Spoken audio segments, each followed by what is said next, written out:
Hello दोस्तों, आज आपका स्वागत है आपके YouTube चैनल एग्जाम गुरुजी पर। आज हम पढ़ेंगे हिंदी में संज्ञा। संज्ञा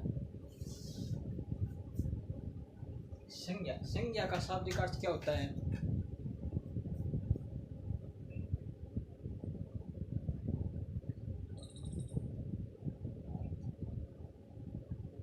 नाम। नाम। संज्ञा का शाब्दिक अर्थ होता है नाम। प्रत्येक नाम ही क्या कहलाती है? संज्ञा कहलाती है।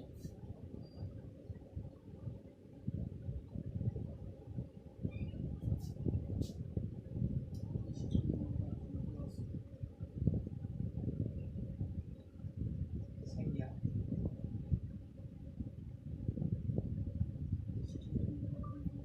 कहलाती है। यानी कि संज्ञा का जो शाब्दिक अर्थ होता है वो नाम होता है। किसी भी वस्तु, स्थान, भाव, गुण, धर्म आदि को ही संज्ञा कहते हैं। तो इसकी परिभाषा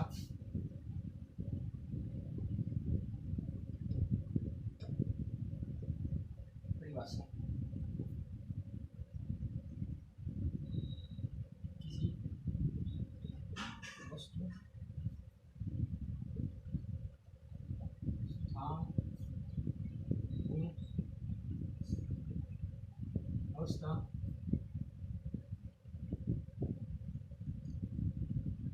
भाव या पदार्थ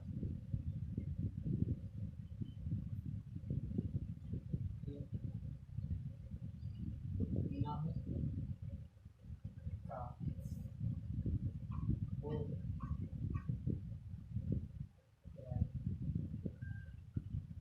उसे संज्ञा करते हैं।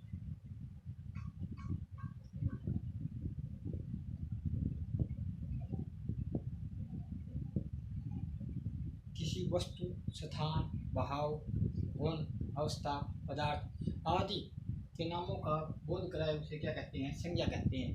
उदाहरण के लिए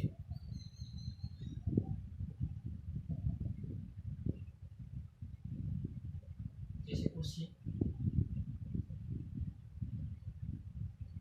कुर्सी क्या है? संज्ञा है। मोहन क्या है? व्यक्ति है।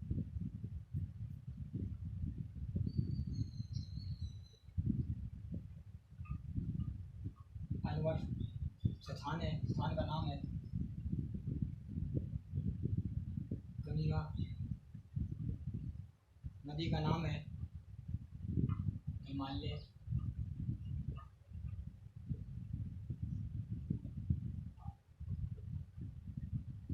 आदि। आपसे पूछ लिया जाए कि ये मार्कर क्या है? मार्कर भी एक संज्ञा है। ब्लैक बोर्ड भी एक संज्ञा है। किसी का नाम हो वो भी संज्ञा है।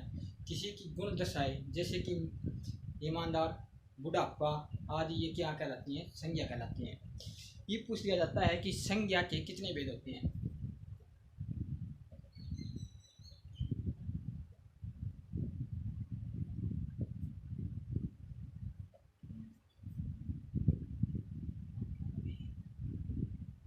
भेद या प्रकार। तो संज्ञा के भेद तीन होते हैं। कितने प्रकार के होते हैं?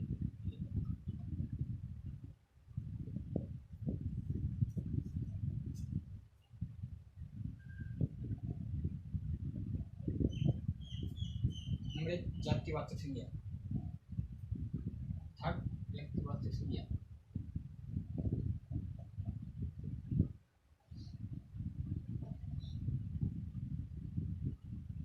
संज्ञा तो एक आती है जातिवाचक संज्ञा।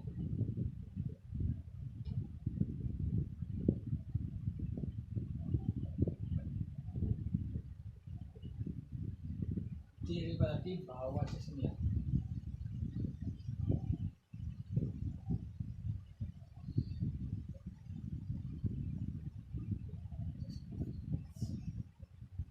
संज्ञा के तीन भेद होती हैं: व्यक्तिवाचक संज्ञा, जातिवाचक संज्ञा, भाववाचक संज्ञा। तो व्यक्तिवाचक संज्ञा जो विशेष जो संज्ञा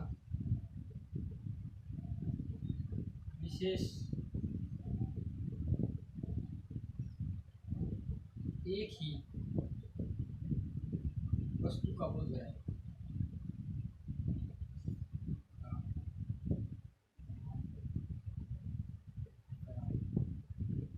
उसे क्या कहते हैं? व्यक्तिवाचक संज्ञा। जैसे कि मोहन, मोहन ये विशेष नाम का बोध करता है, जैसे कि मोहन। अलवर,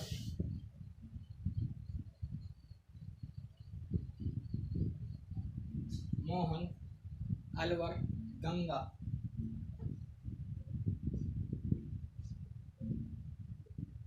गंगा, ये आदि सब किसी चीज के एक ही वस्तु का बोध कराते हैं। जैसे कि मोहन एक हो गया, अलवर एक विशेष स्थान का नाम हो गया अलवर, और गंगा एक विशेष नदी का नाम हो गया गंगा। तो दूसरे का जाता है जातिवाचक संज्ञा। जो संज्ञा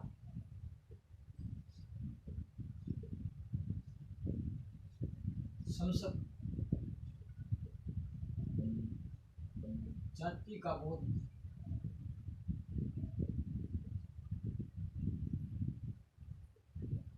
कराए, उसे हम क्या कहते हैं? जातिवाचक संज्ञा। जो पूरी जाति का बोध कराए उसे क्या कहते हैं? जातिवाचक संज्ञा। जैसे कि वन, जैसे कि स्कूल,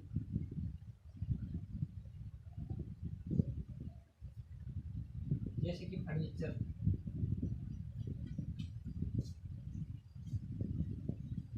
जैसे कि शहर,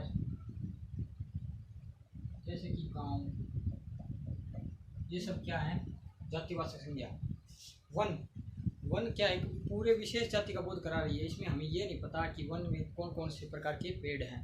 स्कूल पूरे विद्यालय का बोध करा रही है स्कूल। फर्नीचर शहर, गांव इत्यादि क्या है? जातिवाचक संज्ञा।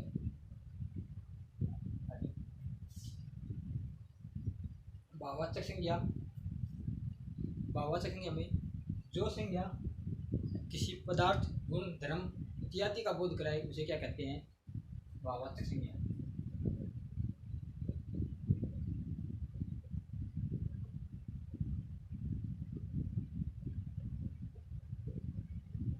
वस्तु की भाव, अवस्था आदि का बोध कराए, आदि का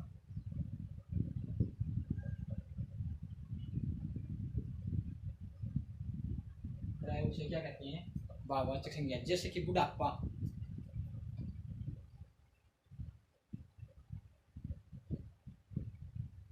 जैसे कि मिठास,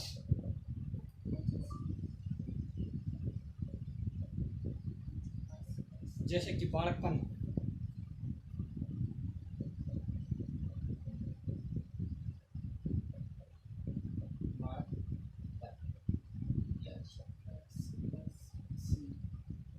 ये क्या होगी? भाववाचक संज्ञा। तो संज्ञा का शाब्दिक अर्थ होता है नाम, और उसकी संज्ञा के तीन प्रकार होते हैं: व्यक्तिवाचक संज्ञा, जातिवाचक संज्ञा, भाववाचक संज्ञा। और इसी प्रकार आ जाते हैं कि कुछ एग्जाम की दृष्टि से महत्वपूर्ण पॉइंट।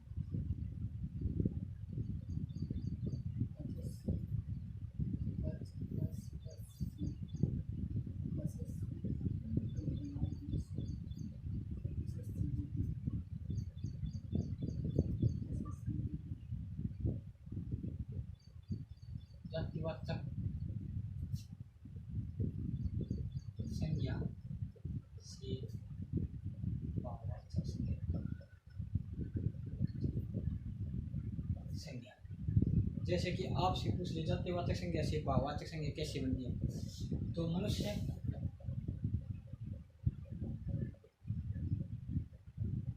मनुष्य तो इसकी भाववाचक संज्ञा क्या होगी? मनुष्यता। बालक,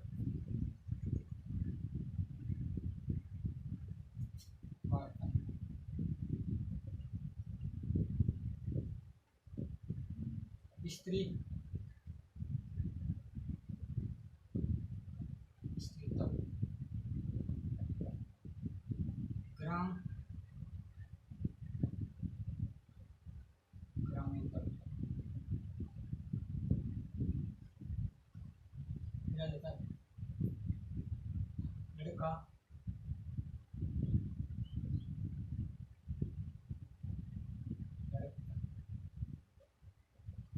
मानव, मानवता।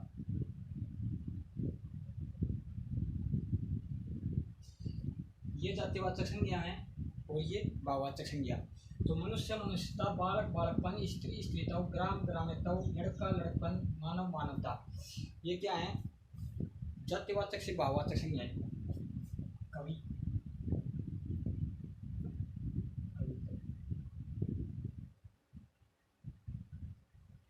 ये कौन सी है? भाववाचक संज्ञा है। इसके बाद में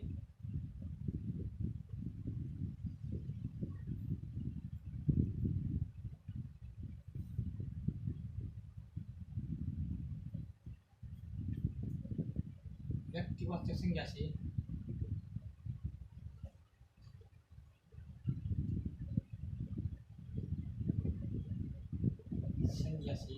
जातिवाचक संज्ञा कैसे?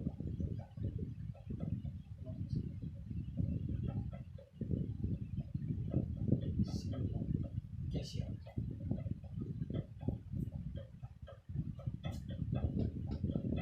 व्यक्तिवाचक संज्ञा से जातिवाचक संज्ञा कैसे बनाए? जो संज्ञा बहुवचन में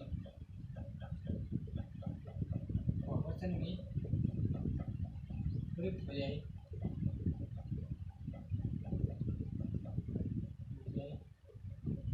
तो वह जातिवाचक संज्ञा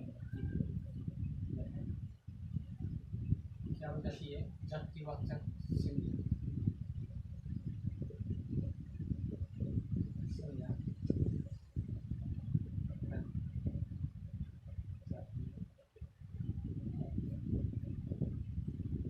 जातिवाचक संज्ञा बन जाती है। जैसे कि भारत के बच्चे भीम हैं,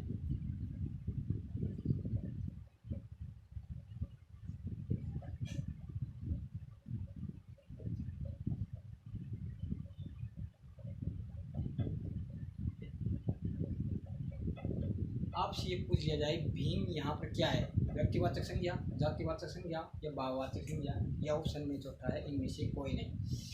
तो आप क्या बताओगे? जातिवाचक संज्ञा।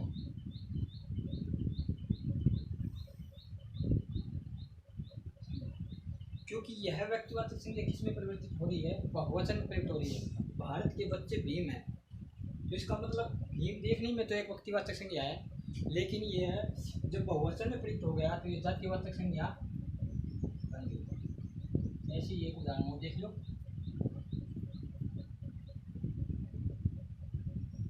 आजकल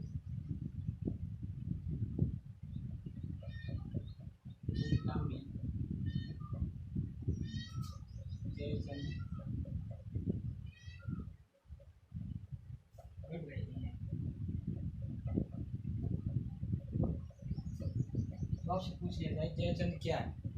जयचंद में कौन सी संज्ञा है? तो ये कौन सी संज्ञा हो गई है? जातिवाचक संज्ञा।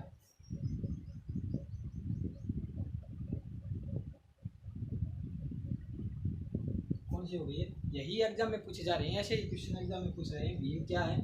तो जातिवाचक संज्ञा। जयचंद क्या है? तो जातिवाचक संज्ञा। तो इसलिए क्या बोलेंगे, देखने में तो यह एक व्यक्तिवाचक संज्ञा है, लेकिन वास्तविक में क्या है? जातिवाचक संज्ञा। क्योंकि ये पूरे जयचंद जो विशेष जाति का बोध करवा रही है, क्योंकि यह बहुवचन में प्रयुक्त हो रहा है, इसलिए क्या हो गया है? जातिवाचक संज्ञा। तो इसके बाद में आ जाते हैं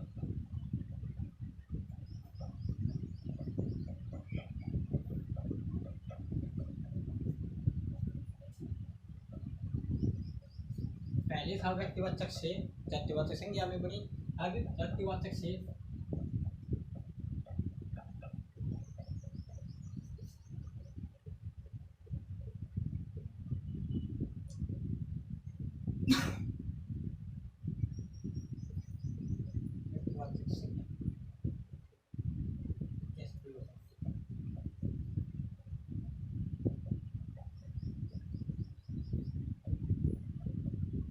जब जातिवाचक संज्ञा एक वचन के रूप में प्रयुक्त हो जाए,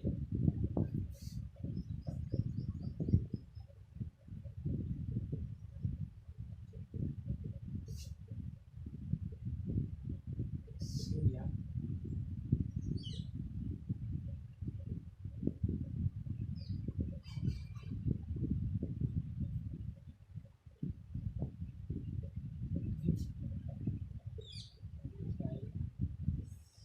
या विशेष जाति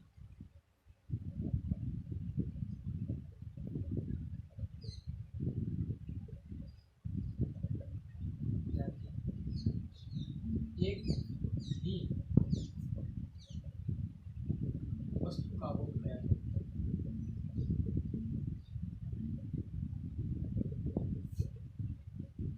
तब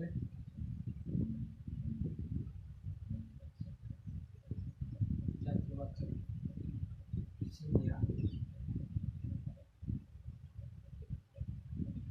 व्यक्तिवाचक संज्ञा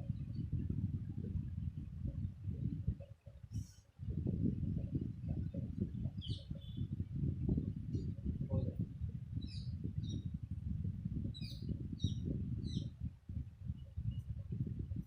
जैसे कि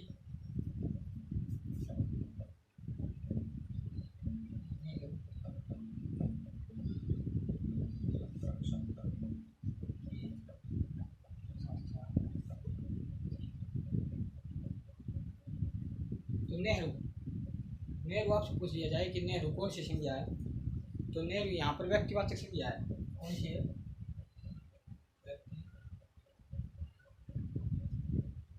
संज्ञा। नेहरू बच्चों के चाचा थे, तो यानी कि ये देखने में तो हमें पूरी जाति का बोध करा रही है, लेकिन नेहरू यहाँ एक विशेष व्यक्ति का नाम है, जिससे कि यह व्यक्तिवाचक संज्ञा बन गई। तो व्यक्तिवाचक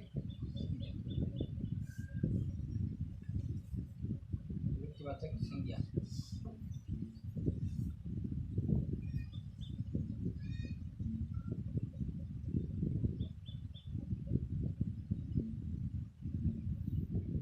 अब आ जाता है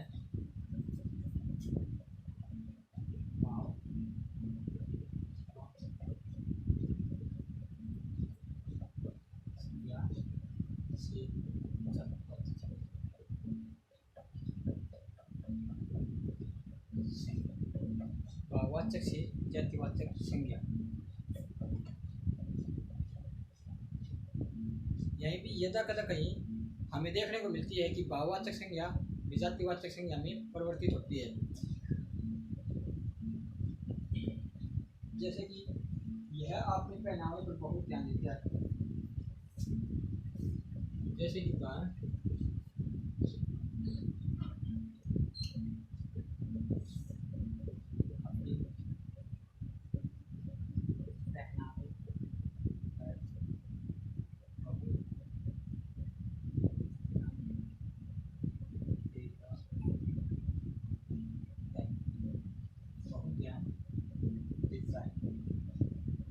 पहनावे देखने में तो ये क्या संज्ञा है? भाववाचक संज्ञा है, लेकिन वास्तविक में ये संज्ञा कौन सी है? जातिवाचक संज्ञा।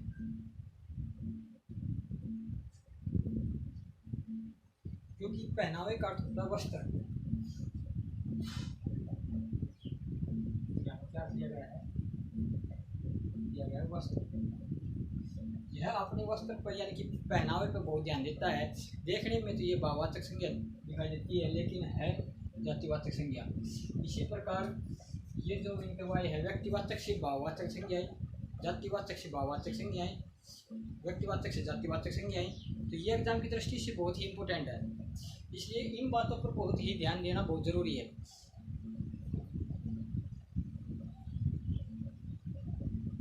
तो जो आज हमारी हिंदी में फर्स्ट चैप्टर था, जो कि संज्ञा, जो कि हमने संज्ञा बताई है कि संज्ञा का क्या अर्थ होता है, संज्ञा का शाब्दिक अर्थ क्या होता है, और संज्ञा के कितने भेद होते हैं, किस प्रकार संज्ञा व्यक्तिवाचक संज्ञा जातिवाचक में परिवर्तित होती है, किस प्रकार जातिवाचक संज्ञा व्यक्तिवाचक में परिवर्तित होती है, किस प्रकार भाववाचक संज्ञा जातिवाचक में परिवर्तित होती है।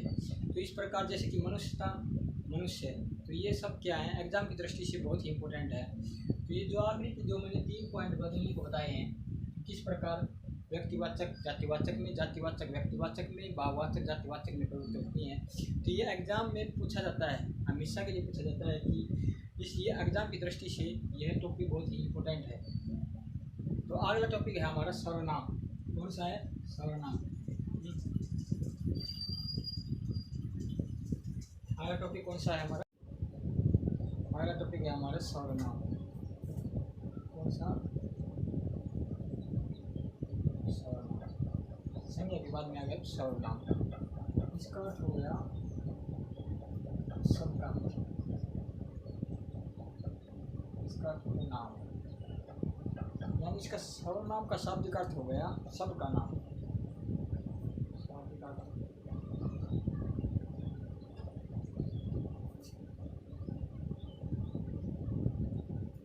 सबका नाम, सबका नाम। परिभाषा क्या होगी इसकी?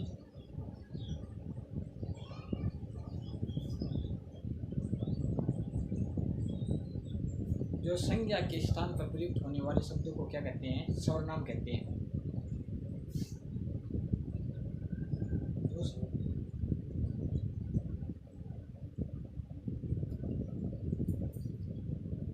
संज्ञा स्थान पर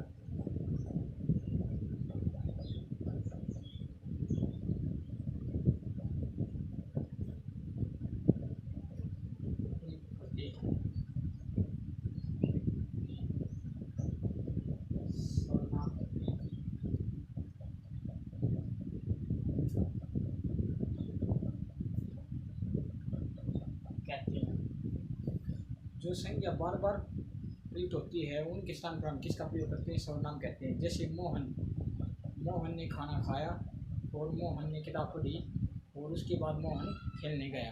तो ये मोहन मोहन मोहन जो बार बार आता है उनके स्थान पर क्या किस चीज़ का प्रयोग करते हैं? हम सर्वनाम का प्रयोग करते हैं। सर्वनाम के कितने भेद होते हैं? सर्वनाम के 6 भेद होते हैं। सर्वनाम के भेद,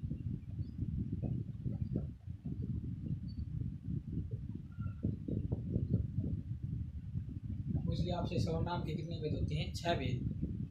कौन कौन से?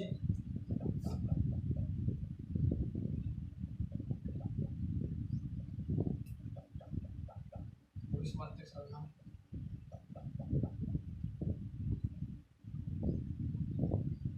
पुरुषवाचक सर्वनाम,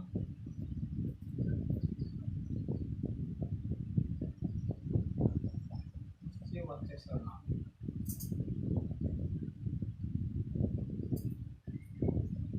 सर्वनाम, अनिश्चयवाचक सर्वनाम,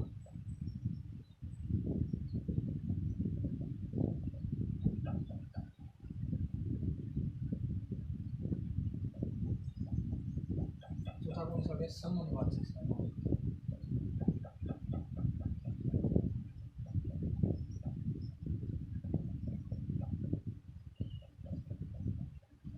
पांचवा अवसरवाचक सर्वनाम,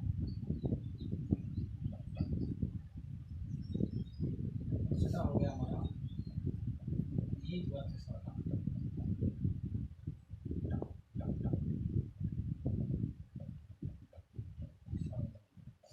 यानी कि सर्वनाम की 6 भेद होती हैं। पुरुषवाचक सर्वनाम, निश्चयवाचक सर्वनाम, अनिश्चयवाचक सर्वनाम, संबंधवाचक सर्वनाम, निजवाचक सर्वनाम और प्रश्नवाचक सर्वनाम। इनको अब हम एक एक करके पढ़ेंगे। या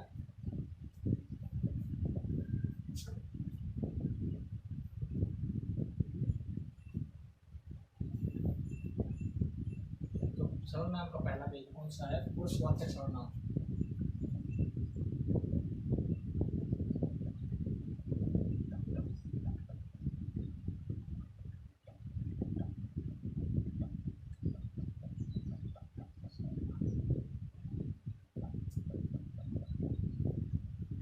वे सर्वनाम जो बोलने वाला, सुनने वाला और लिखने वाले के लिए जिन जिन सर्वनामों का प्रयोग किया जाता है उसे क्या कहते हैं?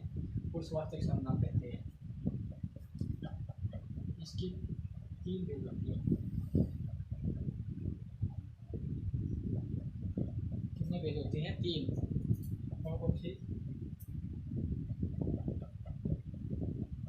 पुरुषवाचक सर्वनाम,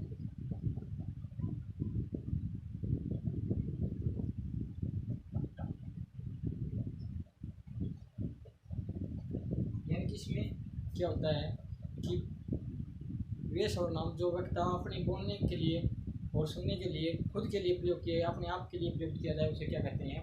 उत्तम पुरुषवाचक सर्वनाम। जैसे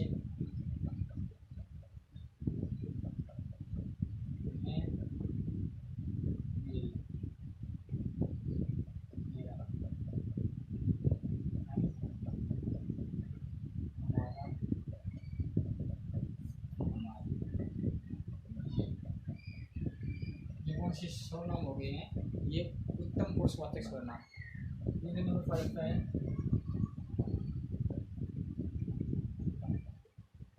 मध्य पुरुष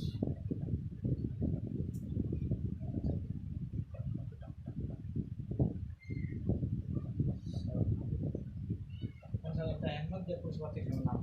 जिन सर्वनामों का प्रयोग बोलने वाला किसी दूसरे के लिए प्रयुक्त करता हो उन सर्वनामों के कहते हैं मध्य पुरुष। इसमें रहता है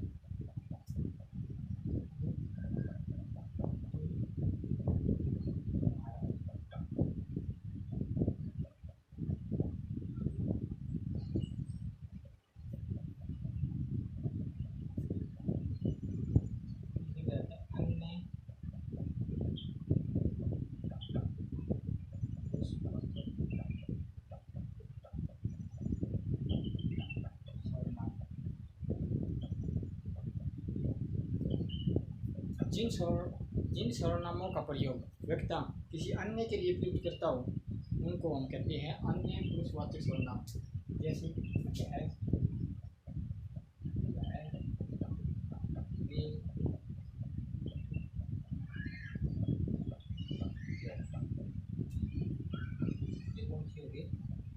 अन्य पुरुषवाचक सर्वनाम।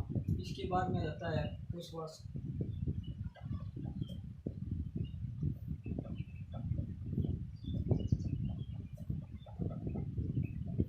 के बाद में सर्वनाम का दूसरा भेद कौन सा है नित्यवाचक सर्वनाम।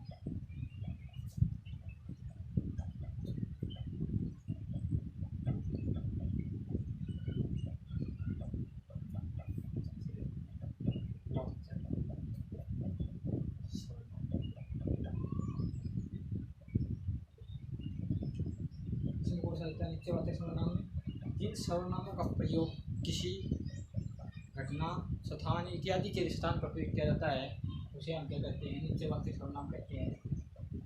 क्या जिन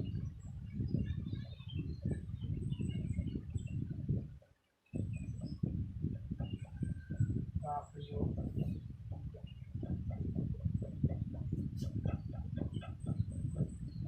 किसी दूरवर्ती व समीपवर्ती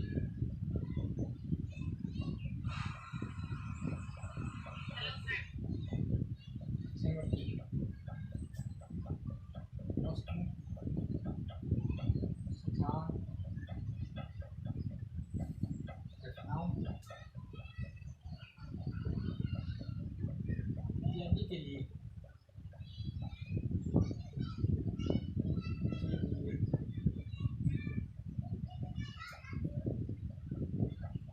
करता है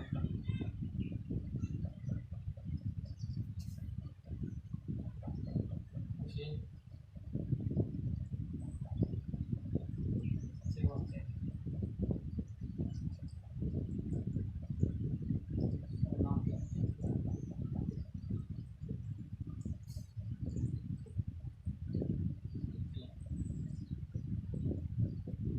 उसे क्या कहते हैं नित्यवाचक सर्वनाम कहते हैं। जैसे यह कौन है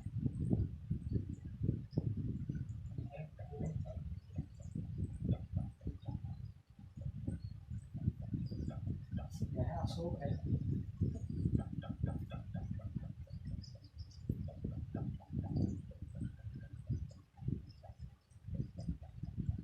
यह कौन सा सर्वनाम है आपसे पूछेगा यह कौन है तो यहाँ पर आपसे पूछेगा यह कौन सा सर्वनाम है तो यह नित्यवाचक सर्वनाम है। वह कौन है यानी कि वह अशोक तो वह कौन सा सर्वनाम है वह नित्यवाचक सर्वनाम है। इसके बाद में लगता है यह वह ये सब कौन से सर्वनाम में आ जाते हैं नित्यवाचक सर्वनाम में आ जाते हैं। तीसरे नंबर पर अनित्य सर्वनाम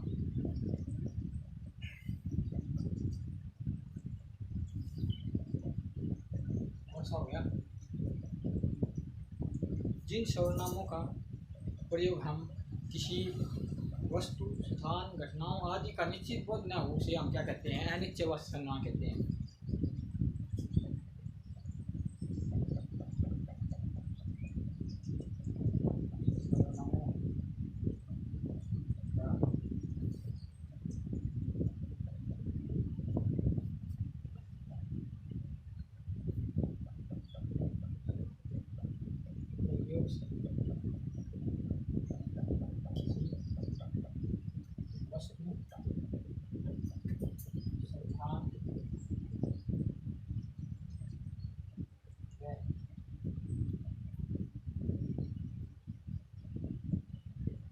नाउन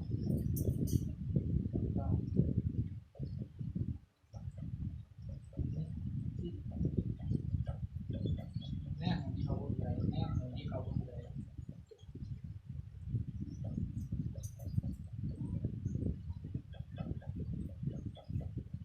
फिर आगे इसे क्या कहते हैं? मैं नीचे करना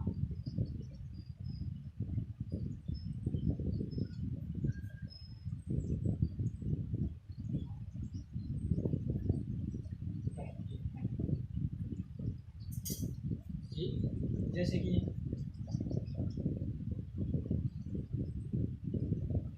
कौन हो गया,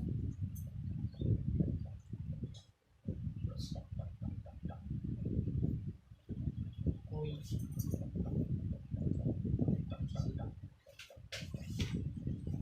इत्यादि। इसके बाद में उदाहरण कुछ दिया जाता है।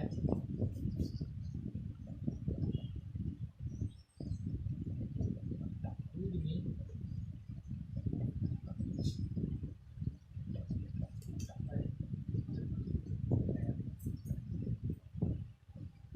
दूध में कुछ पड़ गया, तो यह कुछ क्या है?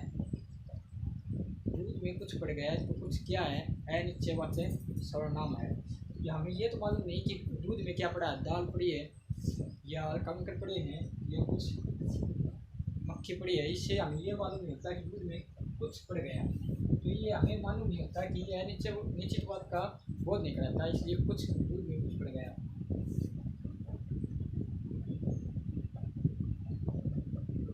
दरवाजे पर कोई खड़ा है,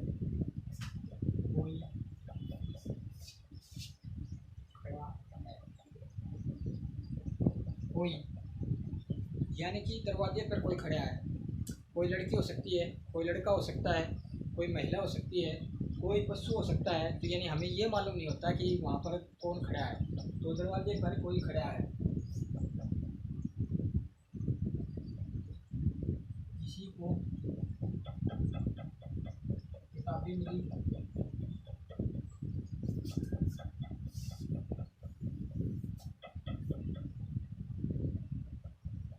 किसी को कॉपी मिली।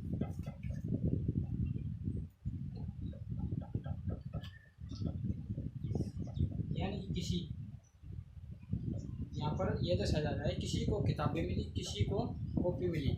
तो हमें ये नहीं पता किस किस को किताबें मिली हैं और किस किस को कॉपी मिली हैं, कितने कितने स्टूडेंट को कॉपी मिली है और कितने कितने को अनिश्चित हमें मालूम नहीं है। तो इसलिए ये कौन सा सर्वनाम हो गया? अनिश्चित वाचक सर्वनाम हो गया। इसके बाद में आता है संबंधवाचक सर्वनाम।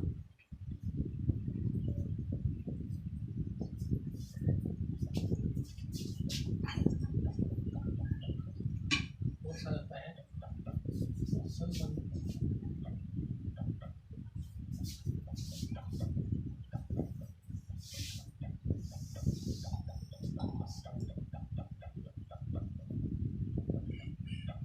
वे सर्वनाम जो संज्ञा और सर्वनाम के बीच में संबंध दर्शाए उसे क्या कहते हैं? संबंधवाचक सर्वनाम कहते हैं। वे सर्वनाम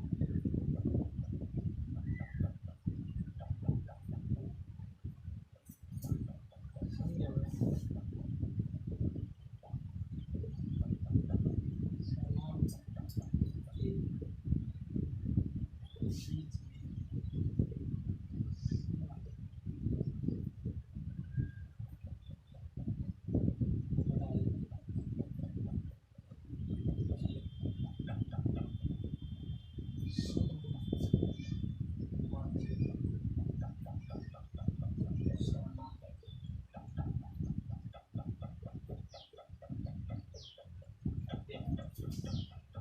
जैसे कि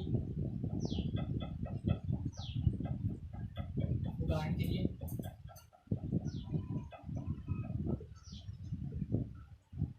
वह घड़ी खो गई जो मुझे जन्मदिन पर मिली।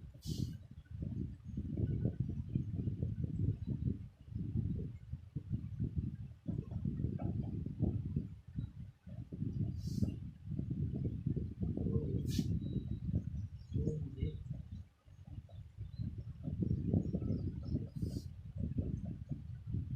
जन्मदिन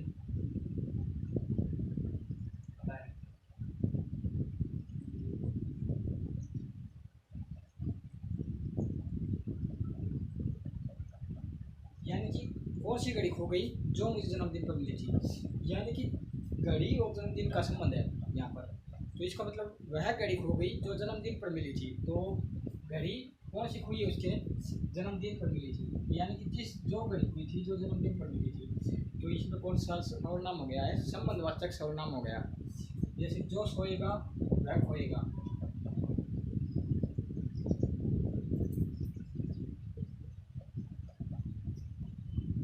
जो सोएगा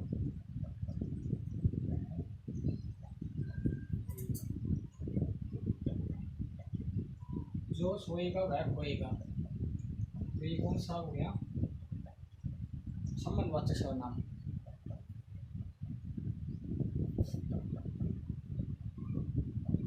जो मेहनत करेगा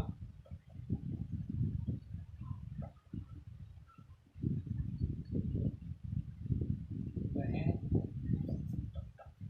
परीक्षा में पास होगा।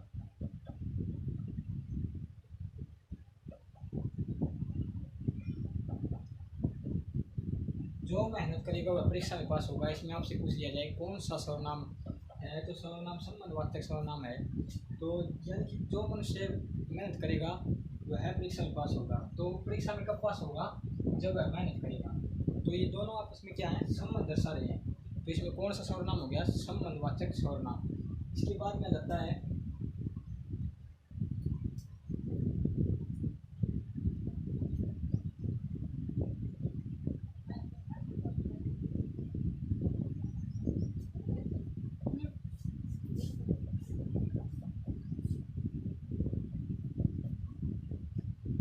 पांचवा सर्वनाम का भेजा जाता है।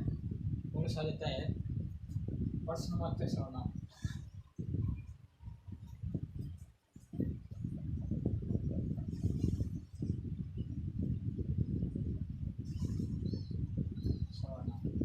कौन सा लेता है, प्रश्नवाचक सर्वनाम। वे सर्वनाम जिनसे कि किसी वस्तु प्राणी आदि से प्रश्न किया जाए उनको क्या कहते हैं, प्रश्नवाचक सर्वनाम कहते हैं।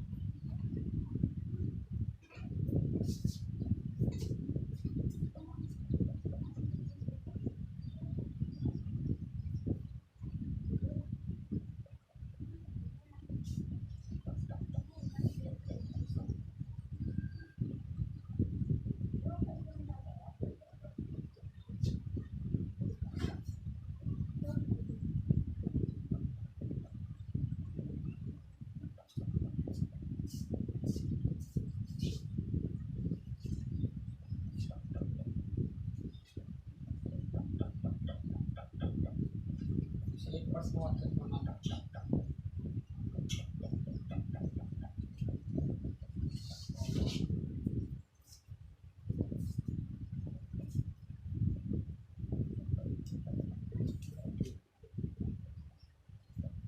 इसका उदाहरण कौन कौन से हो गए, देखो इस टाइप का क्वेश्चन आती है।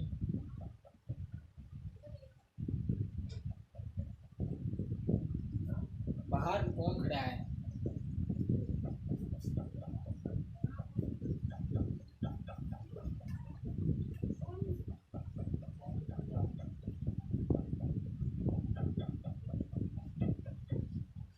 तो ये हमने प्रश्न किया है कि बाहर कौन खड़ा है। तो कौन यानी कि कौन सा सर्वनाम हो गया, प्रश्नवाचक सर्वनाम हो गया कौन। तो इसके बाद में रहता है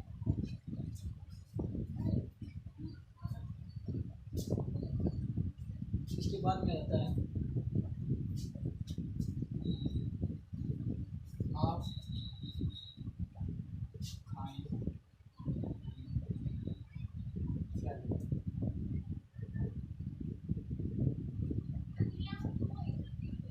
आप खाने में क्या लोगे।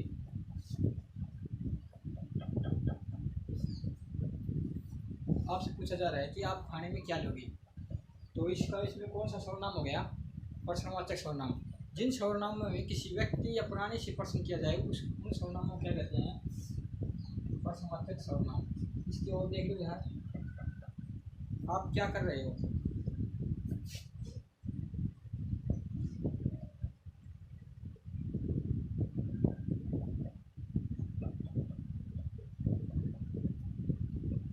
तो इसमें कौन सा सर्वनाम हो गया, प्रश्नवाचक सर्वनाम। ऐसे अनेक उदाहरण हैं जो आपके एग्जाम में पूछे जाएंगे और वहाँ पूछे जाएंगे कि इसमें सर्वनाम के कौन से भेद हैं। तो इसमें प्रश्नवाचक सर्वनाम,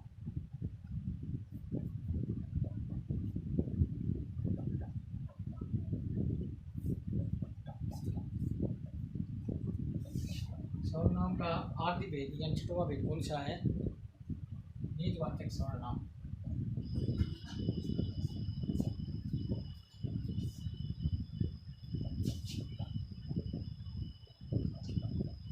निजवाचक सर्वनाम इसमें जिन सर्वनामों का प्रयोग व्यक्ति या प्राणी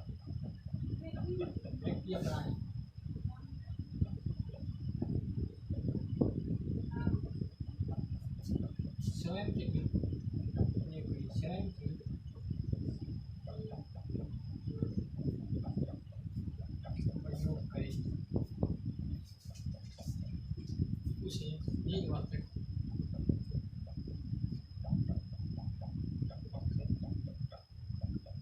सर्वनाम कहते हैं।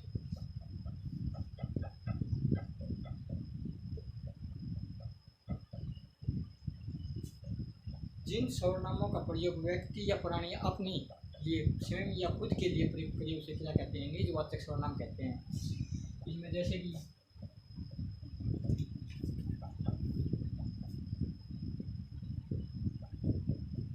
आप स्वयं इत्यादि, आप स्वयं इत्यादि, आप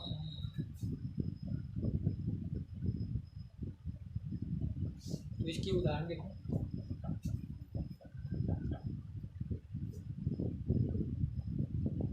मैं अपना कमल स्वयं ले जा रहा हूँ।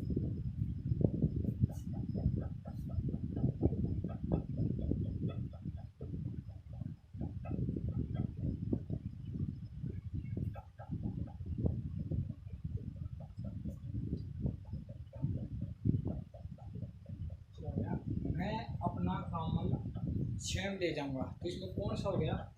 मैं अपना कमल स्वयं ले जाऊंगा, तो निजवाचक सर्वनाम हो गया। आपसे पेपर में पूछा जाएगा इसमें कौन सा सर्वनाम का भेद है, तो इसमें निजवाचक सर्वनाम का भेद है।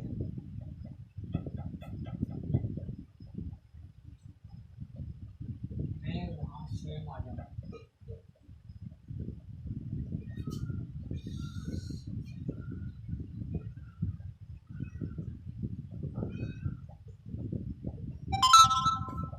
मैं वहाँ स्वयं आ जाऊंगा, तो इसमें कौन सा सर्वनाम का भेद है? निजवाचक सर्वनाम।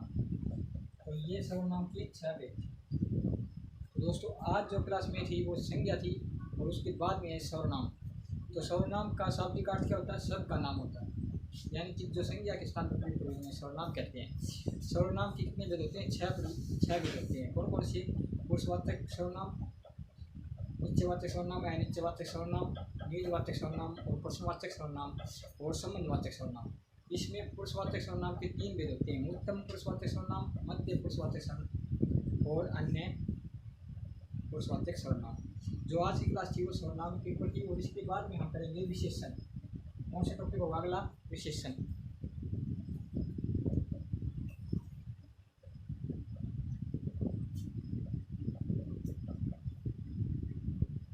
अगला टॉपिक है विशेषण।